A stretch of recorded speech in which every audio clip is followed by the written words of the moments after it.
Welcome to the Nectar Research Cloud video tutorials.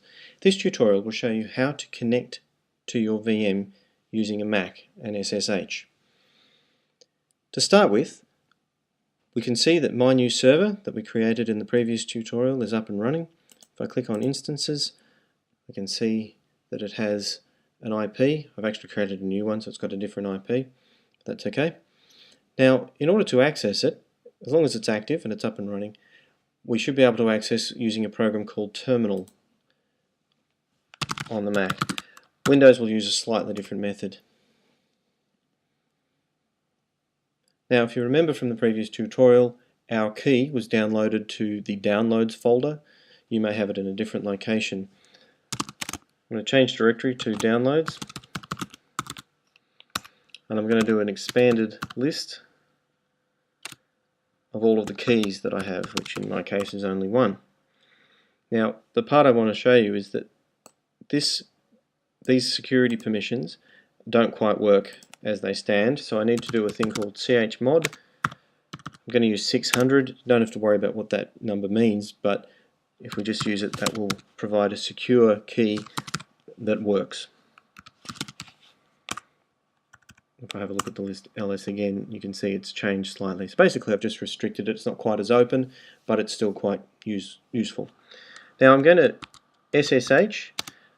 I'm going to allow X11 forwarding, which is, my VM doesn't have an actual screen, so any windows I create on that I want to forward to my local computer. So I'll show you how to do that in a minute.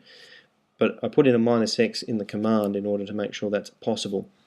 Then I put in a -I to tell it that I'm going to use a local key, and I put in the key pair. Now you may have to put in a path if you're doing this from a different location. I'm in the Downloads folder, so it'll work.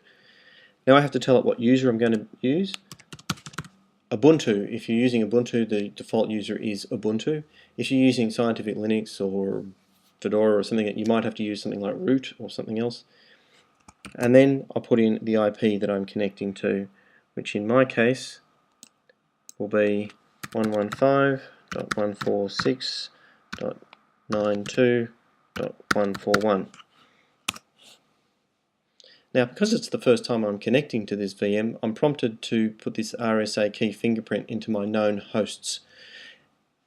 That's fine for this one. I shouldn't have to do this again because it will become part of my known hosts, so every time I connect from this computer, it will recognize it.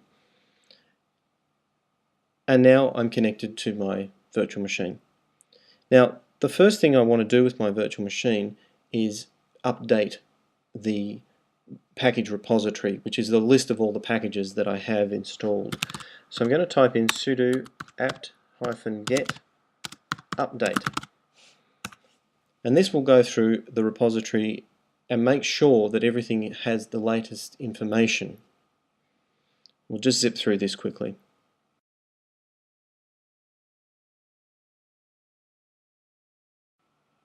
And finally, I'll have an up-to-date package repository.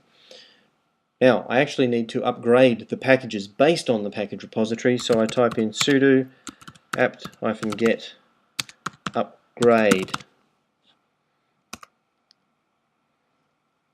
And this will allow me to upgrade. Just press yes to enter to press to accept it.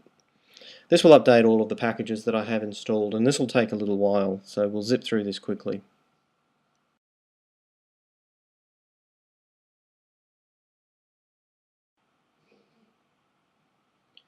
When you get to this window, you need to press the Tab key to jump down to the OK button. You can't use the mouse, unfortunately, but you press the Tab to highlight the OK. Then press Return or Enter.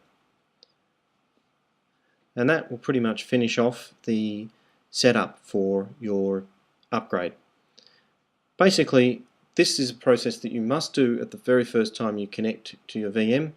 But it's very important that you do it on a regular basis afterwards as well. It's important to maintain the latest packages so that you can be confident that it's a secure system. Now, before we actually leave this tutorial, I want to show you quickly how to forward an X11 window. Now, at the moment we don't have any X11 apps, so I'm going to do a sudo apt-get install X11 apps. These are just a couple of little apps that will allow us to demonstrate how forwarding a window from your VM to your local computer can work. The apps are very basic, so we're not going to see very much, but you could, for instance, install Firefox and have a web browser forwarded from your virtual machine so that the window appeared on your local computer.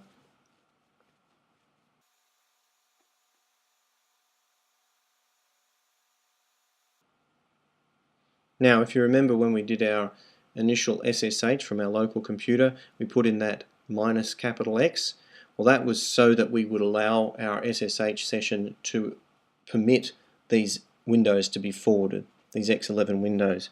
Now, if I type X clock and return,